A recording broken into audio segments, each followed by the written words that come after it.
Employees are using what they're familiar with. So if at home they're using USB drives to transfer files between PCs, the odds are likely that they'll try that at work if there's no equivalent file transfer solution available to them. But it goes beyond thumb drives.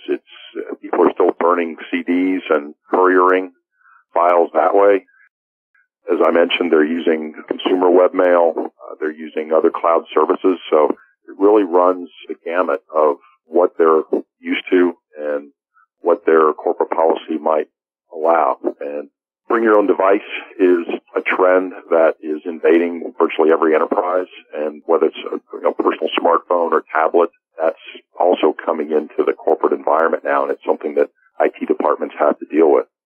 You know, people use these tools all the time. You send it in Dropbox and so forth. And it's important to note that these are all very good tools. They work as advertised in almost every case, and they allow you to send information, to sync files, to share it with others, and so forth. And part of the reason people use them is not because they're trying to be subversive or get around the tools they have at a corporate level, but they simply don't have the capability to do everything they need to do. For example, most email administrators will set up a 10 or 20 megabyte file size limit for sending a file through an email system. Anything larger than that simply won't go through.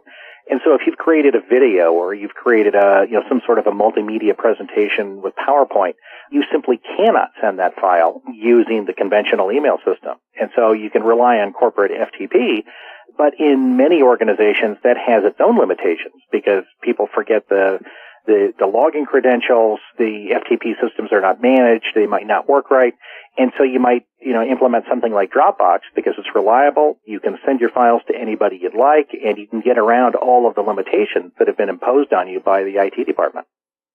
I think that most decision makers really underestimate the level to which these tools are used.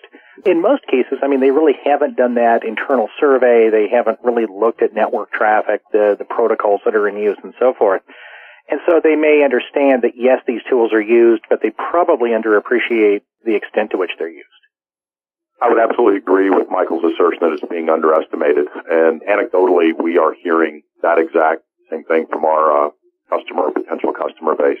When employees have large files, as Michael was alluding to, that the mail server may not be able to handle, they're going to use whatever means they need to transfer those files. So we're seeing it, and I think the IT group leaders aren't aware of the extent to which employees are doing this.